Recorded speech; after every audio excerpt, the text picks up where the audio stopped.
हरिओम. आत्मपूजा उपनिषद योगदास श्री जय गणेश जोशी यांचे प्रवचन. सूत्र 10 धूप भाग 2. सप्तचक्रे. मातेच्या उदरी परमचैतन्याचा अंश प्रवेश करतो आणि आपला जन्म होतो. याला औषात्मा असे म्हणतात. येथील सर्व काही आत्म्यामधूनच निर्मित झालेले आहे. यामुळे औषात्मा येथील स्वनिर्मित सृष्टीलीला साक्षी राहून अनुभवू इच्छितो. अशा अर्थी तो स्वतः अकर्ता राहतो. यामुळे देहकार्यासाठी औषात्मा जीव धारण करतो आणि जीव देहकार्य सुरू करतो. त्यासाठी औषात्मा देहाला ऊर्जा पुरवतो.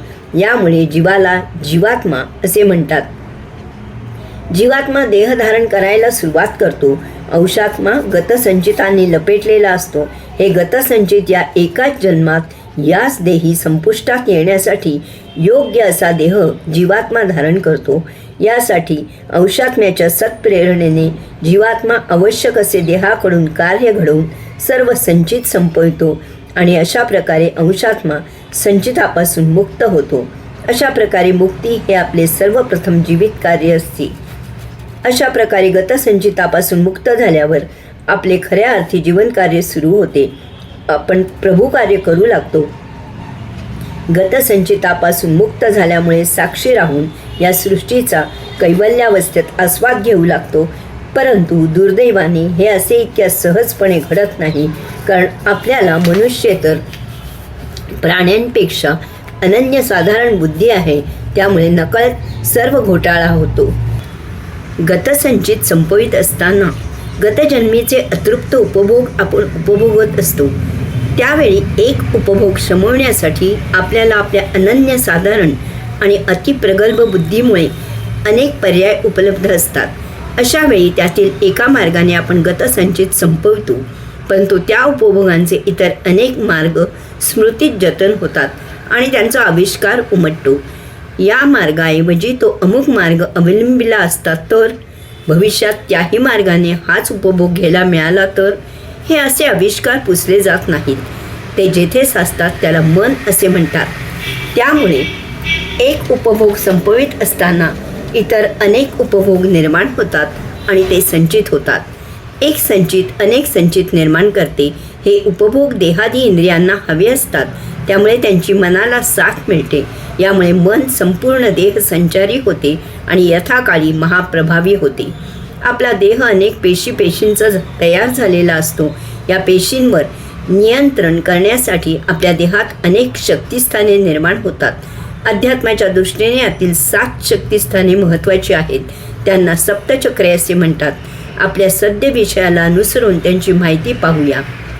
पहिले मूलाधार चक्र हे गुदद्वारात मध्यावर आहे. येथे कुंडलिनी शक्ती वास्तव्य करते. दुसरे स्वादिष्ठान चक्र हे गुदद्वाराच्या वरती आणि शिन्नयाच्या मागे मध्यावर आहे. येथे रिपू वास्तव्य करतात. तिसरे मणिपूर चक्र हे बेंबीच्या मागे मध्यावर आहे. येथे सृजन होते. चौथे अनाहत चक्र हे अंतःकरणात मध्यावर आहे. येथे अंशात्मा जीवात्मा वास्तव्य करतात. पाचवे विशुद्धारव्य चक्र हे कंठात मध्यावर आहे. श्वसन आत बाहेर होते येथूनच. सहावे आज्ञाचक्र हे 2 भुवयांच्या मागे मध्यावर आहे. येथे जीवात्मा आणि अंशात्मा यांचा योग जुळून येतो. सातवे सहस्त्राकार चक्र किंवा शून्य चक्र हे ताळूच्या मध्यभागी आहे. येथून विदेही अवस्था प्राप्त होते. ही सप्तचक्रे एकावर एक अशी देहाच्या बरोबर मध्यावर आहेत. कल्पना अशी आहे की 7व्या चक्रामधून जर एक सळई खाली घातली तर ती पहिल्या चक्रामधून बाहेर येईल. इतकी ती एकाखाली एक अशी आहेत. 5वे चक्र आणि 6वे चक्र यांच्यामध्ये एक अति सूक्ष्म छिद्र असते. त्याला ब्रह्मरंध्र असे म्हणतात.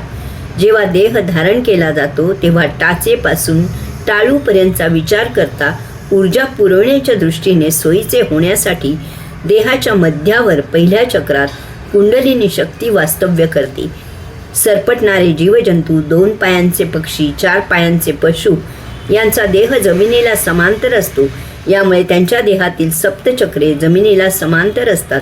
परंतु मानवी देह 2 पायांवर उभा राहत असल्यामुळे आपली सप्तचक्रे एकावर एक अशी उभ्या रेषेत असतात. यामुळे मनुष्य तर प्राण्यांच्या देहामध्ये कुंडलिनी शक्तीमधील ऊर्जा जमिनीला समांतर प्रवाहित होते आणि ती संपूर्ण देहाला नैसर्गिकपणे सहजच मिळत राहते. त्यांना ती मुद्दामून जागृत करून प्रवाहित करावी लागत नाही. मनुष्य तर प्राणी वस्त्र नेसत नाहीत. त्यांचा देह मोकळा राहतो. ते नाकासह संपूर्ण देहाने श्वसन करतात. यामुळे त्यांच्यात मानवापेक्षा एक निराळीच विशेष अशी शक्ती असते. जलचरण प्राणी पाण्यात श्वसन करतात.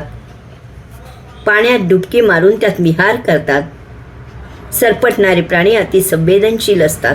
जमिनीवरील हादऱ्यांचे त्यांना तीव्र ज्ञान असते. ते महाविलक्षण प्रकारे देह आकुंचित करू शकतात. पक्षी आकाशात देह उडवू शकतात.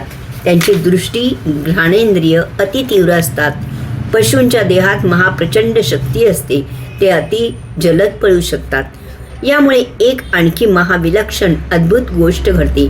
मनुष्य तर प्राण्यांच्या संपूर्ण देहाला आडव्या रेषेत प्रवाहित होऊन सतत कुंडलिनी शक्तीमधून ऊर्जा सहजच मिळत असल्यामुळे ते स्वाभाविकच नियतीप्रमाणे नैसर्गिकपणे समोर जसे असेल तसे जीवन जगतात.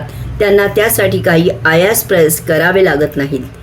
मनुष्य तर प्राण्यांमध्ये रिपू निर्माण होतात. ऊर्जेमुळे त्यांचे शमन होते. तसे न झाल्यास त्यांची स्मृती जतन होत नाही. नवा दिवस नवे जीवन अशी आयुष्याची पद्धत असते. यामुळे त्यांना संचित उपभोग नसतात. यामुळे त्यांना बुद्धी स्मृती यांचा वापर करावा लागत नाही.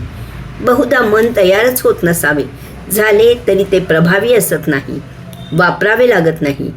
पिढ्यानपिढ्या असे बुद्धी स्मृती मन न वापरून त्यांची बुद्धी स्मृती मन अति क्षीण झालेली असते. जणू काही त्यांना बुद्धी स्मृती मन नाहीच. याला विस्मयकारक अपवाद आहेत. उदाहरणार्थ कुत्र्याला घ्राणेंद्रियाची तीव्र संवेदना आणि स्मृती आहे. अर्थातच हे अपवाद म्हणूनच आहे. परमात्म्याची लीला म्हणूनच आहे. हे सर्वसाधारण नाही. हा नियम नाही. गतसंचित नसल्यामुळे मनुष्य तर प्राणी एका योनीमधून सहजच उत्क्रांत होत पुढील योनीची यात्रा करतात. त्यांना देहमुक्ती मिळते. परंतु ते जीवनमुक्त होत नाहीत. कारण ऊर्जा आडवी प्रवाहित होत असल्यामुळे ती कधीही ऊर्ध्वगामी होत नाही. ती जमिनीला समांतर राहते. तिची विश्वाच्या केंद्राकडे योगधामी यात्रा होत नाही. अजून एक विशेष असा आहे की मनुष्य तर प्राण्यांना त्यांच्या देहावरील चक्रांच्या जागांचे दर्शन सहजच होत नाही. यामुळे कामना वासना उद्दीपित झाल्यास त्यांना त्याची संवेदना होते. परंतु ती संवेदना अवयवांवर स्पष्ट दिसत नाही. ते अवयव त्यांच्या देहाच्या विशिष्ट रचनेमुळे नैसर्गिकप्रमाणे झाकलेलेच असतात. यामुळे ते लज्जासुलभ नसतात. तसेच ते झाकलेले असल्यामुळे त्यांचे रक्षण आपोआपच होते. मानव 2 पायांवर उभा राहणारा असल्यामुळे त्याची सप्तचक्रे एकावर एक अशी उभ्या रेषेत असतात. त्याची कुंडलिनी शक्ती आपोआप प्रवाहित होत नाही. ती मुद्दाम करावी लागते. प्रसंगानुरूप गरजेनुसार त्याच्या देहात ती प्रवाहित केली जात असते. यामुळे तिचा आवश्यक इतकाच वापर केला जातो. ज्याच्या देहाची कुंडलिनी शक्ती प्रवाहित करण्याची क्षमता आवश्यक इतकीही नसते ते कमी बुद्धीचे समजले जातात. कुंडलिनी शक्ती पहिल्या चक्रात असते. दुसऱ्या चक्रात रिपू असतात. ते कुंडलिनी शक्तीच्या इतके जवळ असतात की त्यांना कुंडलिनी शक्तीमधून ऊर्जा त्या मानाने सहज मिळते. यामुळे देह सहजच भोगप्रवृत्त असतो. त्याला जोडून सृजन करणारे तिसरे चक्र असते. रिपू शमन करून सृजने सहजच पार केले जाते. सृजन याचा अर्थ प्रजोत्पादन इतका सीमित नसून कोणतेही निर्माण असा आहे. चौथ्या चक्रात अंतरात्मा आणि जीवात्मा असतो. देह जीवित ठेवणारा प्राणवायू येथे शोषण केला जातो. 5व्या चक्रात श्वसन नलिका असते. त्याद्वारे श्वसन केले जाते. तेथेच स्वरयंत्र आहे. यामधून ध्वनी केला जातो. 6व्या चक्रात कुंडलिनी शक्ती पोहोचली तर जीवाशिवाचा योग जुळून येतो.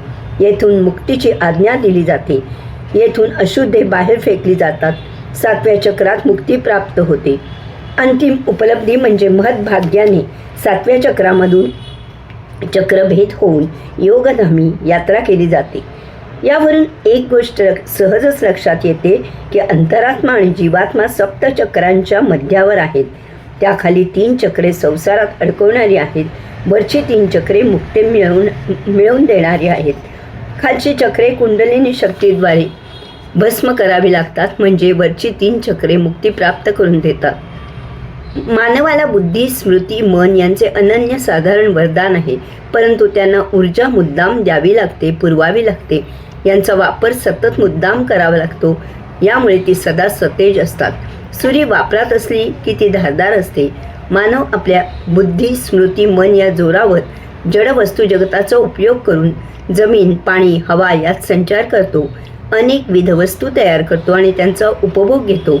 यामुळे त्याचे उपभोग त्याच्या गतसंचिताप्रमाणे स्वाभाविक नसतात. देहादियांच्या भोगप्रवृत्तीमुळे मुद्दाम उपभोगायचे म्हणून उपभोगलेले असतात. यामुळे त्याच्यात सतत नवीन संचित साचत असते. मानव 2 पायांवर उभा राहत असल्यामुळे मानवाला पहिल्या 4 चक्रांच्या जागेचे सहजच दर्शन होते.